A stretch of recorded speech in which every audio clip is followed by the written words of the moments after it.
मुझे ऐसा लगता है कि इसे ज़्यादा से ज़्यादा लोगों तक पहुँचाना चाहिए। ये लोग जो इतनी कलाकृति या ये बनाते हैं, ये सबके पास पहुँचना चाहिए। मिट्टी को सूखने में टाइम जाता है, तो एक एक दिन जाता है मिट्टी को सूखने में। वो मोल्ड बनाता है। जब हम आए थे तब लगा था कि हो जाएगा, बट वो जो डिटेल डिज़ाइंस होती है ऊपर उसको बनाने में बहुत टाइम जाता है। अपने इंडिया का कल्चर जब उसमें हम लोग झलकाना चाहते हैं तो वो मशीनों से वो बात नहीं आ सकती। हमारे डिज़ाइन में तो कल्चरल इम्पोर्टेंस का बहुत महत्व है। और भरेवा आर्ट को लेकर के आज देश में तरह तरह के कलाकृतियां देखने को मिलती है, लेकिन उन सब कलाकृतियों को अगर देखा जाए तो वास्तविक जो कलाकार है वो आज भी ग्रामीण अंचलों में विराजमान है, जो उन कलाकृतियों को बनाकर सहेजने में लगे हुए हैं और देश विदेश तक अपनी कलाकृतियों को बेचने का प्रयास करते हैं। लेकिन शासन की ओर से शायद इनको वो सुविधाएं नहीं मिल पा रही है, जिसकी वजह से आज भी जो भारतीय कलाकृति है दब करके रह गई है। इन कलाकृतियों को देखने के लिए कॉलेज स्टूडेंट लगातार अपना मेहनत कर रहे हैं। ऐसे ही हैदराबाद और अहमदाबाद दो जगह से, बड़ी सिटियों से यहाँ पर कुछ छात्र छात्राएं यहाँ आई है और इस कलाकृति को सीख रही है। और इस कलाकृति के सीखने के पीछे उनका उद्देश्य है कि भारतीय संस्कृति को बचाने के लिए किस तरह की कलाकृति बनाई जा सकती है, उसको ये सीखना चाहती है। और आने वाले समय में इस कलाकृति का उपयोग वो बना करके लोगों को दिखा करके, उन्हें बेच करके या जिस तरह से भी ये करें, लेकिन कहीं ना कहीं कलाकृति को सहेजने का एक अच्छा सा उपाय ये कर रही है। हमारे साथ स्टूडेंट बहुत सारे यहाँ पर हैं जो अपना गुजरात से आए हुए हैं। हम इनसे जानेंगे कि किस तरह से, आइए आप बताइए कि किस तरह से इस पूरे कलाकृति को लेकर के आप मानती है क्या होना चाहिए। क्या मतलब ये जो हम अभी सीख रहे हैं वो काफ़ी इफ़ हम देखने जाए, हमने जब रिसर्च किया तब जब इसके बारे में हमने जाना तब ये बहुत हमारे लिए नया था। तो मुझे ऐसा लगता है कि इसे ज़्यादा से ज़्यादा लोगों तक पहुंचाना चाहिए। लोगों को अवेयर करना चाहिए कि ऐसे भी कुछ होता है। एंड जो ये प्रोसेस, मतलब ये लोग जो इतनी कलाकृति या ये बनाते हैं, ये सबके पास पहुंचना चाहिए, मुझे ऐसे लगता है। जी, क्या नाम है आपका। मेरा नाम कंगन है। तो हम लोग जब आए हैं तो फोर्थ डे है हमारा।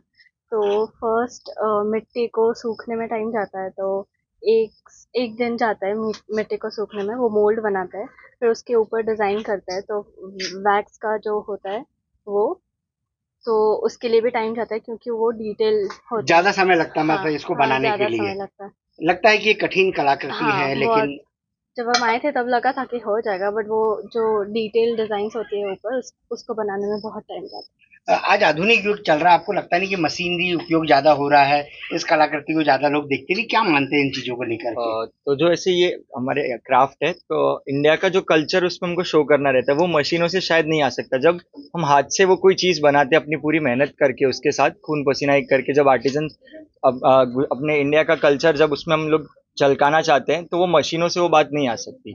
तो वो इसी वजह से हम लोग हमारी पढ़ाई के साथ इस क्राफ्ट को सीखने आए कि हम कैसे अपनी पढ़ाई में इसका इस्तेमाल करके हम कैसे हमारा जो कल्चर है हम लोग उसको हम आगे लेके जाएं। और मशीनों का मतलब मशीनें तो बेचने और ये सब के लिए ज़्यादा अच्छी लगती है, पर जब कल्चर में हम लोग को कोई मैसेज अपना कन्वे करना है आगे, या फिर हमारा कल्चर स्प्रेड करना है, अवेयरनेस क्रिएट करनी है, तो उस चीज़ सब चीज़ों के लिए हैंडमेड चीज़ें ही प्रेफरेबल रहती है। इसमें ऐसा है कि अभी कल्चरल इम्पोर्टेंस बहुत घट गया है अभी स्टडीज़ में। अभी नॉर्मली जॉब के लिए लोग स्टडी करते हैं या फिर ऐसे, बट कल्चरल इम्पोर्टेंस हमारे डिज़ाइन में तो कल्चरल इम्पोर्टेंस का बहुत महत्व है। और उसको फिर और क्या कहते हैं, उसको बढ़ाने के लिए हम ऑब्वियसली ये डिज़ाइन इलेक्टिव में यहाँ पे आए हैं डोकरा क्राफ्ट सीखने, यहाँ पे जो कि भरेवा कहते हैं। तो इससे काफ़ी एक इंसाइट मिलता है कि कैसे पुराने क्राफ्ट को प्रैक्टिस करके अपन को पता चलता है कि कैसे लोग यहाँ पे रहते हैं। और द थिंग इज, यहाँ पे वो आर्ट करने से वो एक्सपीरियंस भी प्रॉपर मिलता है कि एग्जैक्टली लोग यहाँ के कैसे हैं और कैसे यहाँ पे काम हो। आपके हाथ में एक चीज है, आप बना रहे हैं, क्या चीज है ये बना रहे हैं, कैसा लग रहा है आपको इस चीज को बनाने में। पहले तो इसका डिजाइन बना रहे हैं, कितना समय लग रहा है आपको। ये 2-3 दिन का काम है, मतलब क्या है ये एक्चुअली एक स्पीकर बना रहे हैं हम, जो कॉन्सेप्ट था, और उसका एक ये ग्रिल है। तो वो ग्रिल का थोड़ा पैटर्न जो डोकरा के कल्चर के हिसाब से होता है वो यहाँ पे इंकॉर्पोरेट करना है। हमारे साथ में बलदेव बागमारे जी यहाँ पर है, जो इस पूरे अपना बेल मेटल जो यहाँ पर भरेवा कला को जो बनाते हैं, जो दक्ष है यहाँ पर, इनके पास स्टूडेंट सीखने के लिए आए हैं। हम इनसे जानते हैं कि प्रशासन किस तरह से मदद करता है इस सारे इसको लेकर के। बलदेव जी बताएं कि किस तरह से ये सब पूरा यहाँ पर आप संचालित करते हैं, जैसे अब स्टूडेंट सीखने आए हैं, प्रशासन की ओर से क्या हेल्प मिलती है, कहाँ कहाँ तक अभी तक आप पहुंचे? प्रशासन के तरफ से काफी सहयोग मिलता है। मेला प्रदर्शनी का हिस्सा लेने का भाग मिल जाता है और काफी अपने तरह से वो प्रयास करते हैं कि अच्छा कोई काम मिल जाए इन लोगों को, करते हैं प्रशासन। अभी तक क्या क्या कितनी चीजें आप बना लेते हैं और कहाँ कहाँ तक इस प्रदर्शनी को लेकर के गए हैं?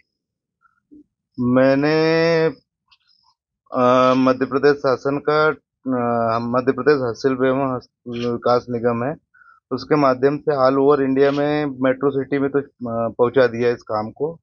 और ट्राइब्स इंडिया का भी, ट्राइफेड जो आदिवासी कलाकार मेरे साथ में जुड़े हैं, इनका भी काम देश विदेश तक पहुंचा दिया हूँ सरकार की मदद से। कितनी चीजें बना पाए अभी तक आप? जैसे अगर आइटम की बात करें, नंबर ऑफ आइटम, कितनी चीजें आप बना लेते हैं? नंबर ऑफ आइटम बोले तो अभी तक जब से शुरुआत किया तो वो लाखों में चला जाएगा। अच्छा, और ये क्या क्या डिजाइन करते हैं? ऐसे कोई डिजाइनों की गिनती है कि जैसे नंदी है और पता नहीं मूर्तियां, कितनी तरह की चीजें हैं जो आप बना सकते हैं? ऐसा कुछ नंबरिंग याद है कि 50 तरह की या 100 तरह की चीजें बना चुके हैं अभी तक आप? ऐसा ज्यादा तरह की चीजें हो गई हैं, हजारों प्रकार की डिजाइन हो गई। जो भी बच्चे लोग आते हैं उनका कॉन्सेप्ट अपने यहाँ का जो भरेवा कल्चर है उसको अपने नए उपकरण में कैसे उसको तैयार कर सकते हैं, तो उसके हिसाब से अभी 40 बच्चे आए तो 40 प्रकार की डिजाइन ये हो गई। जो अपना क्षेत्रीय कल्चर है, ये भरेवा कंगन में मैंने पिरोया था, उसमें पूरा जन्म से मरण तक का पूरा उसमें हिस्सा रहता है।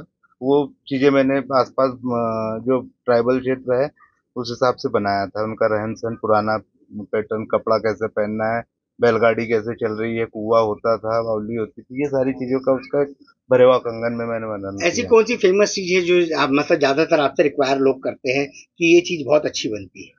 यहाँ सबसे ज्यादा मध्य प्रदेश का राजकीय पशु हिरण का मैं ज्यादा वो बारसिंगा बनाता हूँ, वो सबसे ज्यादा डिमांड में है। और यहाँ का जो प्रचलित बैतूल जिले का जो पहचान है, मोर चिमनी, जो दिया बच्चियों को दहेजों में दिया जाता था पहले, वो दिया की मांग ज्यादा होती है। अभी प्रशासन से क्या गुजारिश करेंगे आप? ये सारे ये अपना इसको लेकर, ऑर्गेनाइज को लेकर के क्या और कुछ हेल्प चाहते हैं ऐसा अगर? ये मानना है अगर सरकार का अच्छा प्रयास रहा, हम लोगों की अगर मदद करना चाहते हैं तो एक बैठने उठने की व्यवस्था काफी अच्छी हो जाए, लोगों को काम मिले और बाजार और उपलब्ध कराएं। ये अभी कुछ मेट्रो सिटी में जा रहा है, विदेशों तक जाना चाहिए काम, ये सारी चीजें होना चाहिए। जी, बिल्कुल हमारे साथ अभी जितने भी क्राफ्ट्स में हमें हेल्प करने के लिए लोग हैं, उसमें अधिकतर ज़्यादा महिलाएं हैं और वो जिस प्रकार से हमें रोज़ हेल्प कर पा रही है, हमें उससे पता चल रहा है कि एक क्राफ्ट को बनाने के लिए सिर्फ पुरुषों से ऐसा नहीं है कि महिला पुरुष सब हमें इक्वली सब हमें हेल्प कर रही है।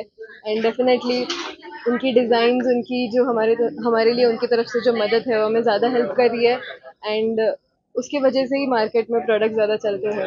आज के युवा नौजवानों के लिए आप क्या मैसेज देना चाहेंगी इस कलाकृति को लेकर के? इस कलाकृति के लेके और ओवरऑल सब क्राफ्ट्स को मुझे ऐसा बोलना है कि स्टूडेंट्स को अधिकतर इस एज में ग्रेजुएशन के वक्त और डिज़ाइन आर्ट के स्टूडेंट्स को स्पेशली क्राफ्ट्स को और कल्चर स्टडी के लिए और ज़्यादा इंक्लूड करना चाहिए अपने करिकुलम में, तभी भारत की संस्कृति और कल्चरल हैबिट्स बढ़ेंगे, तभी हम इंडियन डिज़ाइन को और ऐसे आर्ट्स और क्राफ्ट्स कल्चर को आगे लेके जा सकते हैं। देखिए, कहीं न कहीं इस बालिका का जो कहना है वाक़ई सही है कि अगर सारे स्टूडेंट अगर जब स्टडी कर रहे हैं तो उस स्टडी के बीच में एक ऐसा सब्जेक्ट होना चाहिए जो भारतीय संस्कृति, कलाकृति को बचाने और सहेजने का काम करे। और जिस तरह से ये सीख रहे हैं, आज गुजरात से आकर के यहाँ सीखने के लिए आया है, 5-7 दिन का जो इनका टूर है, ये कुछ ना कुछ ऐसी चीज़ें जो सीख करके जा रहे हैं, ताकि अपने यहाँ प्रदेश में जाकर इन चीज़ों का निर्माण करेंगे और लोगों को बताएंगे कि भारतीय संस्कृति को बचाने के लिए, उनकी धरोहर को सहेजने के लिए इन कलाकृति को बना करके रखना और इनको कहीं ना कहीं प्रमोट ज़्यादा करना, ये बहुत ज़्यादा ज़रूरी है। लेकिन प्रशासन से भी हमारी गुहार है कि बच्चों के लिए सब्जेक्ट एक लागू करे, और साथ साथ जैसे बलदेव बागमारे हैं, ऐसे और भी जो दक्ष कलाकार हैं, इन लोगों के एक सब्जेक्ट स्कूल में होना चाहिए, ताकि उन कलाकृति के बारे में बताएं। और 1 घंटे का समय अगर रहता है तो शायद ये उन चीज़ों को बना करके वहाँ पर लोगों को दिखाएंगे, तो स्टूडेंट जो आज की जो युवा पीढ़ी है, डिजिटल के साथ साथ अपनी भारतीय संस्कृति को बचाने के लिए भी ये काम करेगी। नंदकिशोर पवार, IBC 24, ग्राम टिगरिया से।